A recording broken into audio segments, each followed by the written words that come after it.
दोस्तों नमस्कार, स्वागत है आपका 4 PM पर। मैं हूं आपके साथ अदिति। इलेक्शन कमीशन यानी चुनाव आयोग और भाजपा गठजोड़ का पर्दाफाश हो गया है। टीएमसी ने जारी किए सबूत, चुनाव आयोग में मची खलबली।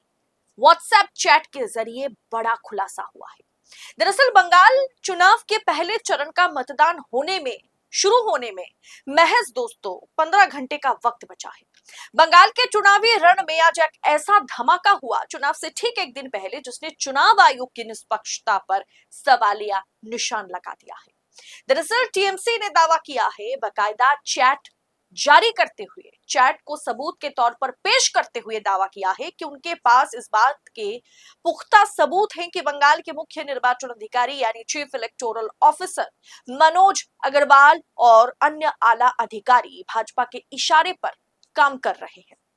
टीएमसी ने कुछ स्क्रीनशॉट्स और दस्तावेज साझा करते हुए आरोप लगाया कि केंद्रीय जो पर्यवेक्षक है यानी जो सेंट्रल ऑब्जर्वर्स हैं, उन पर दबाव बनाया जा रहा है ताकि चुनावी नतीजों को प्रभावित किया जा सके। दोस्तों, एक लंबी चौड़ी पोस्ट करके कुछ चैट्स के स्क्रीनशॉट्स शेयर करते हुए टीएमसी ने चुनाव आयोग और बीजेपी किस तरीके से मिलकर के खिचड़ी पका रहे हैं पश्चिम बंगाल चुनाव में, उसका खुलासा किया है। दरअसल तृणमूल कांग्रेस ने ओपन सोशल मीडिया हैंडल से एक जोरदार हमला बोलते हुए जो आशंका और लंबे समय से जो आशंका या डर टीएमसी के मन में है, आशंका टीएमसी जता रही है, उस पर सबूतों के सामने टीएमसी ने कुछ लिखा है। आपके स्क्रीन पर ट्वीट भी है, आपके स्क्रीन पर चैट्स भी है। दरअसल दोस्तों, टीएमसी के मुताबिक बंगाल के chief electoral officer Manoj Agrawal स्थापित मानदंडों का उल्लंघन कर रहे हैं।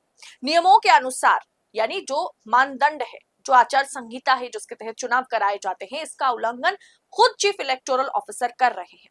सीईओ के पास, chief electoral officer Manoj Agarwal के पास सेंट्रल ऑब्जर्वर्स की बैठक बुलाने या उन्हें निर्देश देने का कोई अधिकार नहीं है, लेकिन यहाँ खुलेआम नियमों की धज्जियां उड़ाई जा रही है।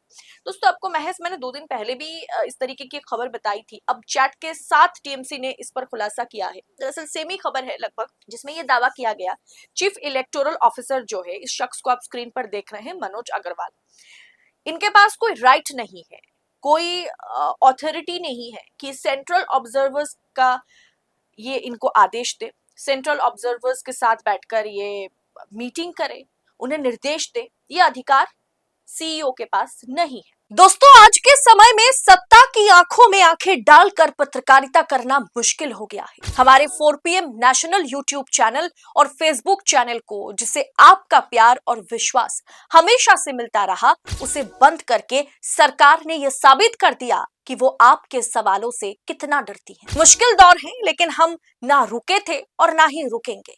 हम सच के लिए हमेशा लड़ते रहेंगे। ऐसे में 4 PM उत्तर प्रदेश यानी 4 PM यूपी को ज्यादा से ज्यादा ज्वाइन करें और स्वतंत्र पत्रकारिता को जिंदा रखने के लिए जितना हो सके उतना हमारा आर्थिक सहयोग करें। आपके सहयोग से ये जंग हम जीत कर रहेंगे। अब दोस्तों, जो सेंट्रल ऑब्जर्वर्स हैं, वो सेंट्रल ऑब्जर्वर्स के बीच गृहयुद्ध जैसा हालात बना हुआ है। दरअसल टीएमसी ने दावा किया, ट्वीट आप देखते रहिए साथ ही साथ कि आपके स्क्रीन पर ट्वीट भी है, जिसमें टीएमसी ने दावा किया है कि चुनाव आयोग के भीतर ही कुछ ईमानदार अधिकारी इस पक्षपात का विरोध कर रहे हैं। कुछ बिहार के जनरल ऑब्जर्वर और वरिष्ठ आईएएस अधिकारी अनुराग यादव का इस मुद्दे पर चुनाव आयोग के साथ तीखा मतभेद भी हुआ।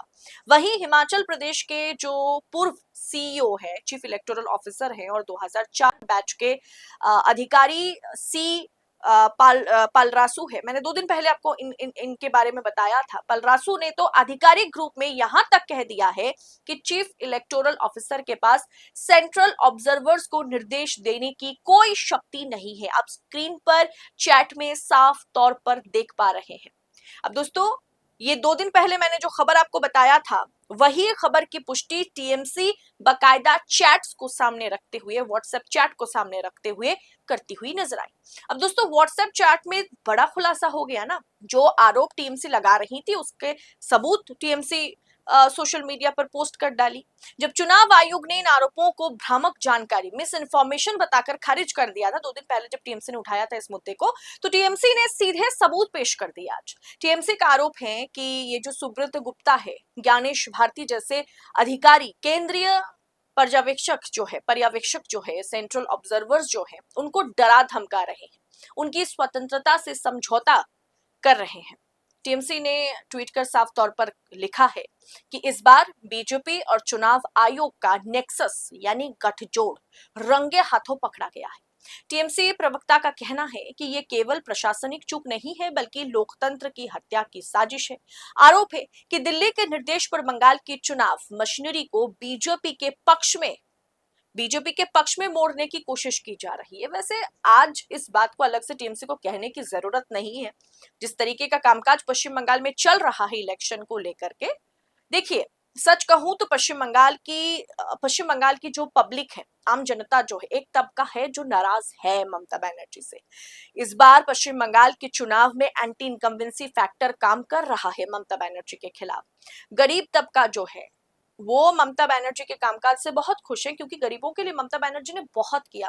लेकिन जो मिडिल क्लास है, जो अपर मिडिल क्लास है, जो शिक्षित युवा समाज है, उनके लिए ममता बनर्जी की सरकार ने क्या किया, कितनी रोजगार उन्हें ममता बनर्जी की सरकार ने दी है, आप यकीन नहीं कर पाएंगे। पश्चिम बंगाल में ऐसा भी दौर गया है, अभी कुछ समय पहले एसएससी के एग्जाम हुए, स्कूल सर्विस कमीशन के एग्जाम हुए, पिछले 10 साल से स्कूल सर्विस कमीशन के एग्जाम्स बंद है। WBCS यानी वेस्ट बंगाल पब्लिक जो सर्विस है, पब्लिक सर्विस के एग्जाम्स पिछले 3 साल से बंद पड़े हैं।